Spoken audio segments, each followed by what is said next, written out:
So students welcome back to channel. और आज का जो हमारा टॉपिक है वो है कम्प्लेक्स इंटीग्रेशन। सो सबसे पहले तो हम स्टार्ट करते हैं कम्प्लेक्स नंबर से। कॉम्प्लेक्स नंबर जो है वो है जेड, और जेड की वैल्यू होती है X plus iota Y, where iota equals to -1 under root, और सिंपली जो आयोटा स्क्वायर है वो है -1 के बराबर। ठीक है, अब हम बात करते हैं कम्प्लेक्स इंटीग्रेशन की। तो integration from A to B F of Z D Z. ठीक है, ये जो है यहाँ पे जो हमारी लिमिट्स हैं ए और सेकंड है बी, ये लिमिट्स हैं जेड की।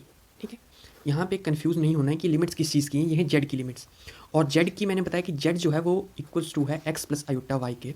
सो D Z equals to D X plus iota D Y, where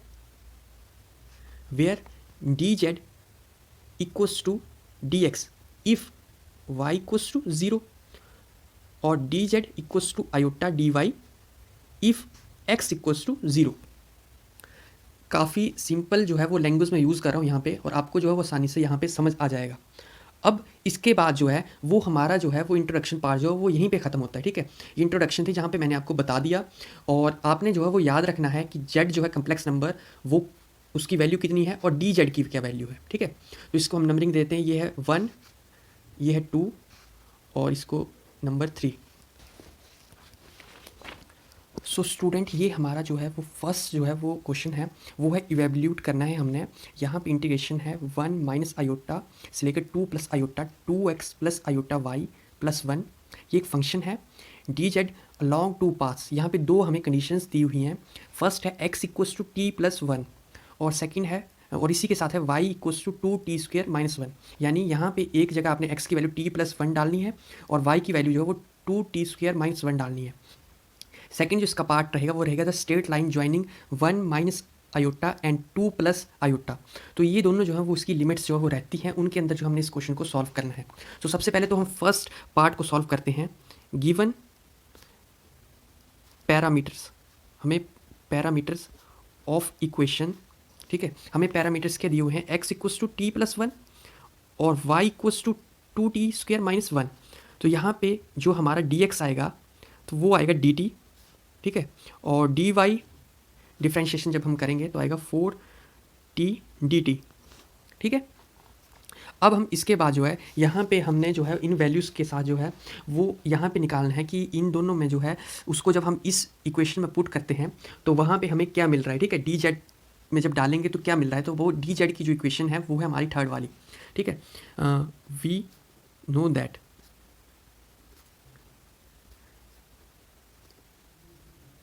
D X plus iota D Y. तो डी एक्स की जो वैल्यू है वो हमने निकाल दी है D T plus iota, D Y की कितनी है 4t dt। ठीक है, अब यहाँ पे देखो dt जो है कॉमन है, तो 1 प्लस आयोटा 4t dt को बाहर निकालेंगे तो डी जेड की वैल्यू हमारे पास जो है वो आ गई है। इसको हम इक्वेशन डाल लेते हैं 4। ठीक है, इक्वेशन 4 जो है इसको कंसीडर करते हैं। अब इसके बाद जो है हमने देखनी कि हमारी लिमिट्स जो है वो क्या है। हमारी जो लिमिट्स हैं वो हैं 1 माइनस आयोटा एंड सेकेंड है 2 प्लस आयोटा। तो हमने जो है यहाँ पे इन वैल्यूज़ को डालना है और इस इक्वेशन में, ठीक है, यहाँ पे, और देखना है कि जो हमारी टी की वैल्यू वो कितनी आ रही है। तो यहाँ पे मैं आपको थोड़ा सा क्लैरिफाई कर दूँ कि जो नीचे वाली टर्म है इसको बोलते हैं हम x1। ठीक है, क्योंकि ये रियल पार्ट है। ये कौन सा पार्ट है, रियल पार्ट, और जो आयोटा वाला होता है वो होता है इमेजिनरी पार्ट। तो ये जो है ये है y1। ठीक है, तो यहाँ पे मैं बता देता हूँ कि ये जो x है ये होता है रियल पार्ट, और ये है इमेजिनरी पार्ट y वाला। तो इसके साथ में यहाँ पे x2 की वैल्यू आ जाएगी 2, और y2 की वैल्यू जो आएगी वो आएगी +1। ठीक है, तो अब इनको जब हम डालेंगे यहाँ पे x equals to T plus 1 और y equals to t² minus 1 की जगह, तो यहाँ पे हमें t की वैल्यू जो है वो मिल जाएंगी। तो जब आप इसको डालेंगे तो t की वैल्यू वो 0 आएगी, और किन कंडीशंस पे आएगी, जब x जो है वो 1 है और y जो है वो हमारा -1 है, यानी जो हमने लोअर लिमिट है उसको कंसीडर किया है, तब हमारे पास t की वैल्यू जो 0 आएगी। जब हम अपर लिमिट्स को कंसीडर करेंगे तो x की वैल्यू जो होगी वो आएगी हमारे पास 2, और y की वैल्यू जो आएगी वो आएगी 1, ठीक है। और यहाँ पे अगर इनको हम अपने ढंग से लिखें, मतलब अच्छे ढंग से लिखें, तो वो तो ये बनता है कि यहाँ पे x1 आएगा, y1 आएगा, और यहाँ पे x2 आएगा, यहाँ पे y2 आएगा। तो इसके साथ जो वो हमारी t की वैल्यू जो वो निकल गई है, इनको हम इक्वेशन देते हैं 5। अभी हम जो है वो इन्हीं लिमिट्स के साथ जो चलेंगे, क्योंकि हमें यहाँ पे जो कंडीशन दी हुई है कि x equals to T plus 1, तो मतलब जो x की वैल्यू वो इन टर्म ऑफ t लेनी है, तो t की ही वैल्यूज़ को हम जो है वो कंसीडर करेंगे, तो लिमिट भी t के साथ ही चलेगी। यानी लिमिट जो हमारी जाएगी वो जाएगी 0 से 1 के बीच में, t equals to 0, t equals to 1। और यहाँ पे 2, अब यहाँ पे जब हमने t कंसीडर किया तो x की जगह जो है वो t की वैल्यूज़ को भरा जाएगा, तो 2x था, यहाँ पे आ जाएगा t प्लस 1, प्लस यहाँ पे जो नेक्स्ट स्टेप आएगा वो आएगा 0 to 1 limit 2t plus 1 plus iota 2t square minus 1 plus 1 plus D Z की वैल्यू जो है वो यहाँ से भरी जाएगी 1 प्लस आयोटा 4t dt बाहर आ जाएगा।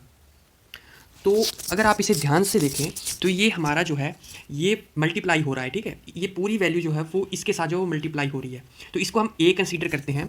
तो यहाँ पे जो नेक्स्ट स्टेप आएगा वो आपको यहीं बता देता हूँ कि a को हमने 1 से मल्टीप्लाई करना है सभी को, और फिर हमने प्लस लगाना है, उसके बाद a को जो है वो आयोटा 4t के साथ हमने जो है वो मल्टीप्लाई करना है, और dt जो है उसे बाहर रहने देना है हमने, ठीक है।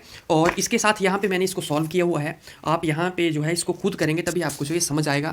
और अगर आपको कहीं पे डॉट आ रहा है तो आप इसको जो देख सकते हैं, यहाँ पे आप मैच कर सकते हैं।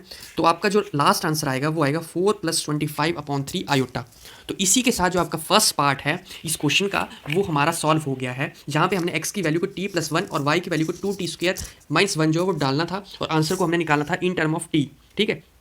तो यहाँ पे हमारा जो है वो सॉल्व हो गया है। इसके साथ में अब हम मूव करेंगे सेकंड की तरफ। सेकंड पार्ट है the straight line joining 1 - iota and 2 + iota. तो इन वैल्यूज़ को हम डालेंगे और इस क्वेश्चन को सॉल्व करेंगे।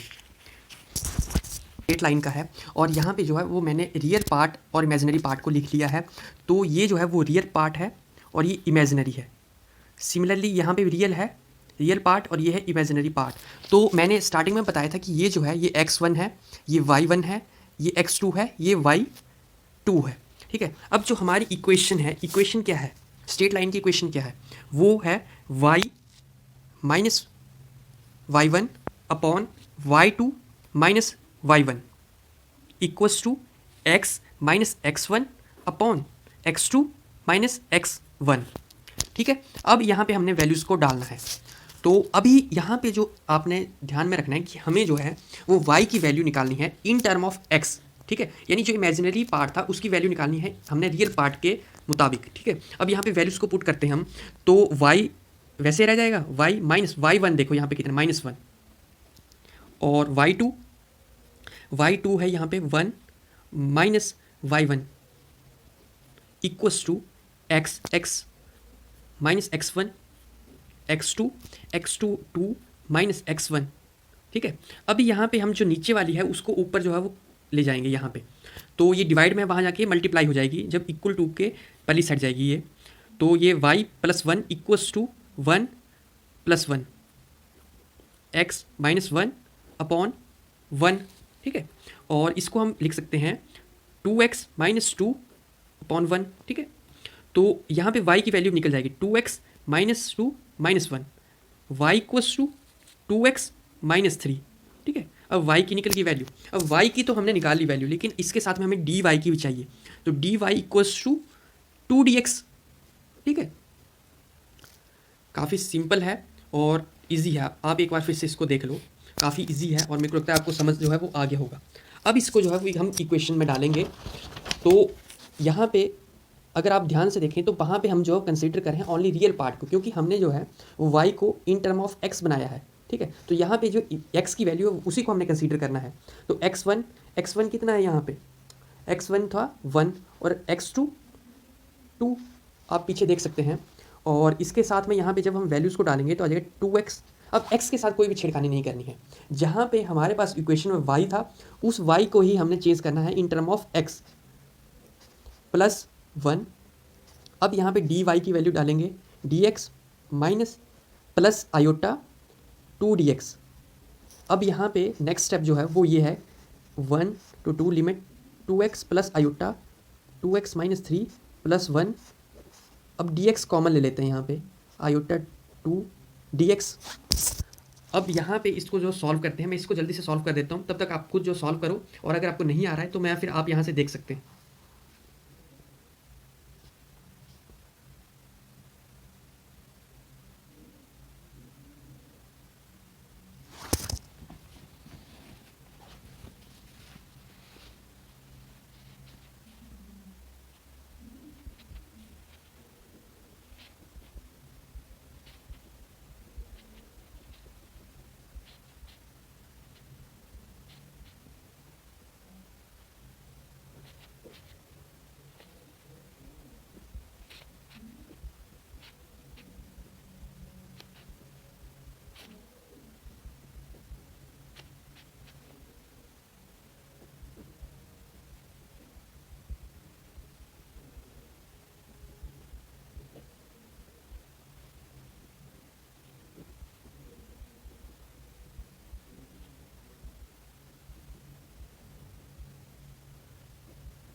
सो आई होप आपने जो इसको सॉल्व कर लिया होगा, और नहीं किया तो मैं बता देता हूँ कि ये भी सिमिलर वैसे ही होगा। ये ए है, इसको इन ए करेंगे कंसीडर, और ए को हम मल्टीप्लाई करेंगे 1 के साथ पूरे को, और फिर ए को मल्टीप्लाई करेंगे आयोटा 2 के साथ, dx को बाहर ही रहने देंगे, और लास्ट में जब यहाँ पे पहुँचेंगे तो हम इंटीग्रेशन को खोलेंगे। ठीक है, जब इंटीग्रेशन को खोलेंगे तो यहाँ पे जो लिमिट्स हैं उनको हम लास्ट में ऐड करेंगे। ठीक है, 1 से लेकर लोअर लिमिट से अपर लिमिट, तो पहले हम इनको ऐड करेंगे, और उसके बाद जब इसको ऐड करेंगे वैल्यूज़ को, तो हमारा जो आंसर आएगा वो आएगा 4 + 8 आयोटा।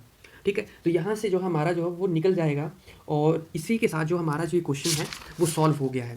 लेकिन अगर अभी आपको कोई डाउट है तो आप वीडियो को दोबारा देख सकते हैं, और अगर आपको कोई इंक्वायरी है तो आप जो कमेंट बॉक्स में जो है वो आ सकते हैं, मैं रिप्लाई करूँगा आपको। और अगर आपको जो है वीडियो पसंद आती है तो इस वीडियो को ज़रूर लाइक करें, और साथ में मैथमेटिकल फिजिक्स का अगर आपको कोई टॉपिक समझना है तो आप कमेंट बॉक्स में जो बता सकते हैं हमें, हम उस पर जो है ज़रूर वीडियो बनाएंगे। Thanks for watching.